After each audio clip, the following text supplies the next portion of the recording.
I have some locals triggered.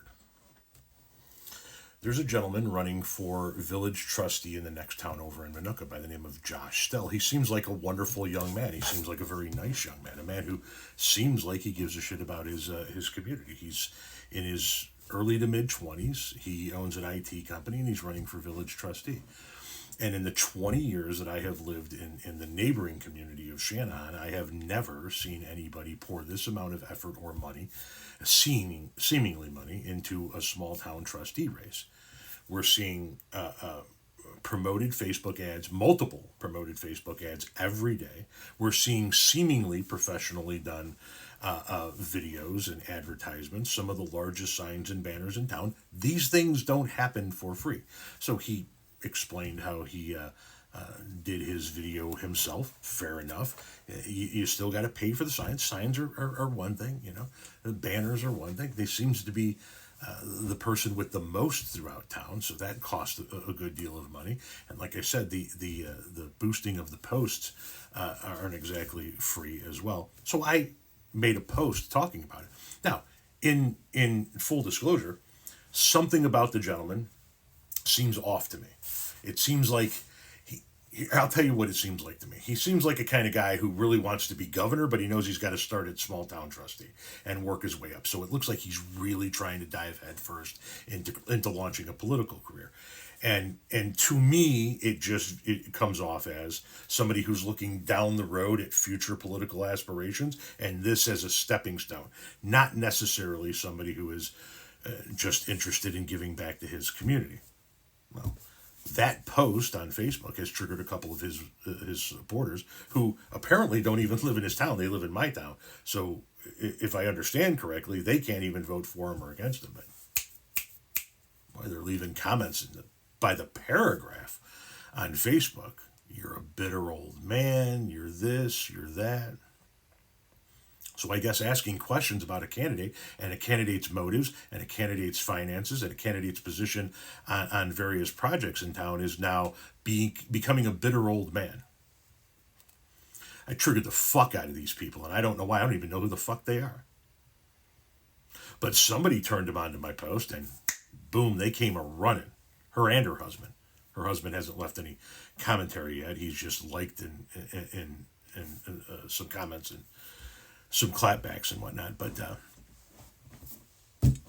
for the life of me, I don't understand why they're this worked up, especially for a candidate that they can't vote for. I mean, I was asking because the project that he supports would require an enormous amount of resources, would require an enormous amount of energy and water. And the outlook is that down the road it could present a drinking water issue for our neighboring town, and it could increase energy prices for all of us by 40%. So even though I don't have a chance to vote against this gentleman, I could still be affected by his decisions. He seems to be putting off an air of I can stop certain projects from happening, like the CN. That's never going to happen. The CN is going to go through. But there are people that I have spoken to in this town that have listened to what he had to say and are under the impression that he can stop this project from going through. He can't. It's going to happen. While turning around and being in favor of a project that's going to chew up an incredible amount of land and resources. And I mention land because most of the people out here in this community blow a gasket over the fact that warehouses get built because, damn it, that's farmland. And we don't want these things being built on farmland. We want it to stay farmland. Well, where is your outrage for this project that's going to chew up 350 plus acres of land out here? The equivalent to Chicago's Grant Park. It's going to use enough electricity that it could power a third of Chicago's homes. The town is in a $1 billion joint venture to bring Lake Michigan water to the town, and each town is given a certain allotment of water. This one project is going to use up a third of that town's allotment of water. These are all legitimate questions. But if you ask them, apparently, to at least some of the local community that support this gentleman, you're a bitter old man. You're just trying to tear him down. You're trying to break him down and smear his name by asking questions about his positions and his campaign finances. That doesn't make any sense.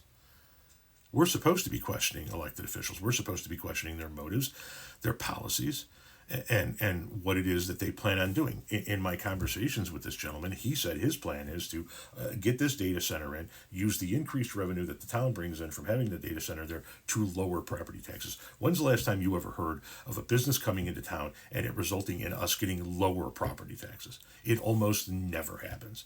So this is a gentleman who's running on a platform of, I'm going to lower your property taxes, and giving the insinuation that he's going to be able to stop a major project, which he cannot stop. All while supporting a project that's going to potentially create drinking water issues for his constituents and increase energy prices for not only his constituents, but all of us by about 40% over the course of the next 15 years. But I'm not allowed to ask that. Because if I ask that, I'm a bitter old man.